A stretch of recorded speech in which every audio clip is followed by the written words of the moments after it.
E aí, folks! Samurai aqui, segunda-feira após feriadão de Páscoa. E vamos falar de princípios hoje, não necessariamente princípios, mas que nem foi na semana passada. Eu vou abordar um mito, vou abordar um tema que vai ser bem controverso. Nós vamos falar hoje de abdominal. Abdominal enquanto músculo abdominal e o exercício também que a gente tende a chamar de abdominal. Primeiro que quando a gente pensa no exercício, olha, esse é o abdominal, é pensar de forma isolada. Como a gente não pensa de forma isolada, não tem nenhum exercício que é exatamente o abdominal. Porque se você for olhar na cadeia de reação como um todo, existem vários músculos que também fazem muita parte do exercício que sem ele não aconteceria. Porém, temos que entender que neste exercício o abdominal tem um papel de relevância e destaque. Mas o que eu quero dizer aqui? Quando a gente olha para...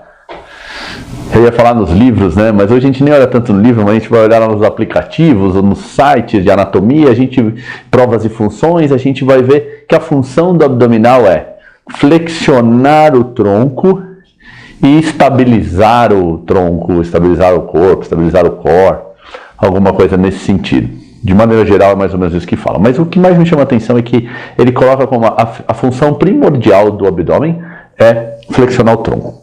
Quando a gente olha, eu gravei um vídeo, acho que deve ter umas 4 semanas atrás, que chama Além do Modelo Anatômico. Procurem esse vídeo que eu explico isso com mais detalhes.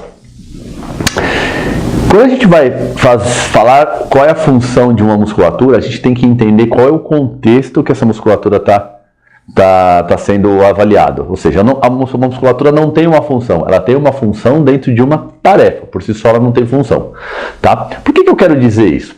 Porque embora o meu abdômen ele tenha a capacidade de efetivamente flexionar meu tronco, se eu estiver de pé e quiser pegar algo no chão, por exemplo, meu tronco está flexionado. Eu vou até mostrar aqui de costas de lado para vocês. O meu tronco foi flexionado, mas quem flexionou o meu tronco?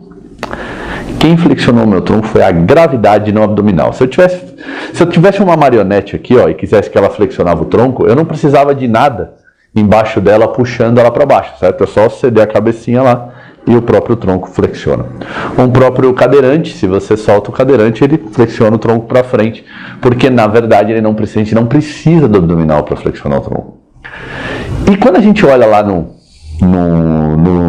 site de anatomia, no aplicativo de anatomia, até no livro de anatomia, vou voltar, eu sou das antigas, do livro de anatomia, a gente vai perceber que lá uma das principais funções do abdominal, talvez a mais importante, é flexionar o tronco.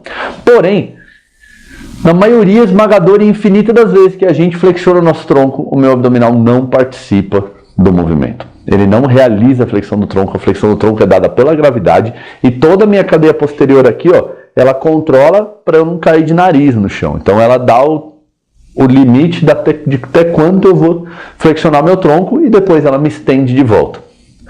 Porém, por outro lado, se eu estivesse caindo para trás, assim, ó, o que ia acontecer aqui? O meu abdominal, ele ia desacelerar e não ia deixar eu cair de nuca lá no chão, ó, e aí ele me ajudar a trazer de volta. Então, ao invés de eu falar que o meu abdômen flexiona o tronco, eu posso dizer que ele estende o tronco quando eu estou caindo para trás, ó, ele controla a extensão do meu tronco para trás e aí me traz de volta até a posição neutra sem entrar em posição de flexão. Porque toda vez que eu passar o eixo para cá, ele já não pertence a essa tarefa. Se eu estiver sentado, a mesma coisa. Se eu estiver de joelho, a mesma coisa. Ah, mas significa que o abdominal nunca flexiona o tronco? Não, o abdominal flexiona o tronco sim, quando eu estiver deitado contra a gravidade. Se eu estiver deitado de barriga para cima e for levantar para ficar sentado, nesse momento o abdominal vai ser extremamente responsável por essa flexão do tronco, junto com outras musculaturas, principalmente flexores de quadril, anteriores aqui da coxa. Todas essas musculaturas vão auxiliar muito a flexão do meu tronco. Agora, quantas vezes ao longo de um dia eu flexiono o tronco? Milhares, não posso falar milhares, mas várias delas. Cada movimento, por exemplo, quando eu dou um passo aqui para trás, ó, quando eu dou um passo aqui para frente, por alguma razão, eu tenho um tempo de flexão do tronco antes da extensão que eu vou ter de novo. Ou então, quando eu vou pegar algo no chão, eu estou aqui, está a minha mesa, eu mexo para cá, mexo para lá, tal, não sei o que, vou amarrar meu tênis, vou sentar numa cadeira, vou levantar de uma cadeira, ou seja, várias horas eu estou fazendo a flexão do meu tronco. Porém, em quantas delas o abdominal fez a flexão do tronco? Então é um mito que ele faz a flexão do tronco como principal função dele. Ele até faz, quando eu estou deitado de barriga para cima. Quando eu fiz isso ao longo do meu dia inteiro hoje? É umas 2, 3 vezes que eu saí do sofá, que eu estava deitado ali com a minha filha, ou quando eu saí da minha cama. Nesse modelo, nesse cenário, ele fez. Então eu fiz umas 500 flexões, não, umas 1000 flexões do tronco hoje. O abdominal me ajudou em 2 ou 3. Então eu não posso falar que ele é um flexor do tronco como principal função. Quais seriam as principais funções do abdominal nesse sentido de movimento, tá? Quando eu faço a extensão, ele desacelera a extensão e me traz para a posição neutra. Qualquer movimento de flexão lateral, uma das partes do abdominal desacelera essa flexão do lateral e gera uma flexão lateral para o outro lado. Qualquer rotação, se eu olho pelas fibras da minha camiseta, ele no plano transverso aqui me desacelera. Então, se eu quero arremessar uma bola, ele vai fazer a desaceleração desse movimento para depois restituir um arremesso muito forte. Então, essencialmente, o abdominal ele é mais responsável quando eu faço a extensão do tronco, quando eu faço as flexões laterais e quando eu faço as rotações. Ele participa demais dessas ações de pé, e quando eu tiver de pé a flexão do tronco ele não faz nada. Um monte de músculo faz um monte de coisa na flexão do tronco, mas não é o abdominal que faz. E isso gera alguma implicação. Qual que seria a implicação? Se essa é a função do meu abdominal, como eu deveria treiná-lo? Eu deveria treiná-lo para ter esse tipo de resposta. Cada vez que eu precisar fazer isso aqui, ele me desacelerar e ter controle desse movimento e ter potência para me trazer de volta. Porque quando eu vou arremessar uma bola, eu tenho essa extensão e eu preciso arremessar essa bola com força. Quando eu vou fazer um forehand do tênis, eu vou abrir aqui, ele no plano transverso faz essa desaceleração e restitui esse movimento. No plano frontal, idem. Porque quando eu faço um arremesso do handball, por exemplo, eu tenho essa flexão lateral, ele me ajuda a fazer o explode desse movimento depois. Quando eu estou andando, quando eu piso aqui, o meu quadril vai fazer esse movimento aqui no plano frontal, ou seja, o meu lado direito sobe, o meu lado esquerdo desce. Como eu não ando de lado, significa que relativamente o meu tronco flexionou para o outro lado, por isso eu fiquei reto. O que o meu abdominal participa aqui? Meu abdominal participa dessa flexão lateral para o outro lado. A mesma coisa na rotação.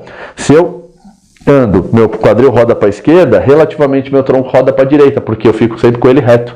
Eu vou só ajustando aqui. Então esse balanço do meu braço, meu abdominal desacelera e joga para frente o tempo inteiro. Ele faz várias funções. Eu olho para o lado, ele controla a ação de eu olhar para trás e me ajuda a voltar para a posição inicial. Então o abdominal faz milhares de coisas, menos flexão do tronco. Então, você tem uma ideia como isso é importante? É como se eu considerasse você faz churrasco de vez em quando na sua casa, não faz?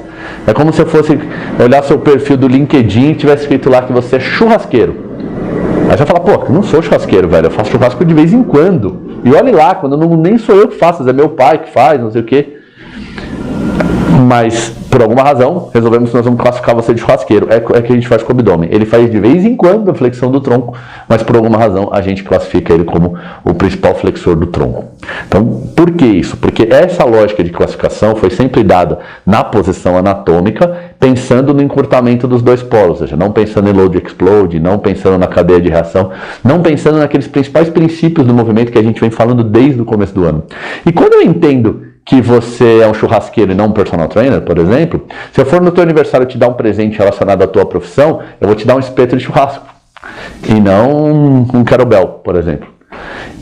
Então, a partir do momento que a gente cria um entendimento errado sobre algo, toda uma consequência errada acontece também, e é isso que vai acontecer. E eu vou explicar um pouco sobre isso amanhã, sobre como esse entendimento do abdômen errado pode gerar um problema de lesão a partir desse entendimento. Eu espero você lá. Grande abraço, até mais, tchau.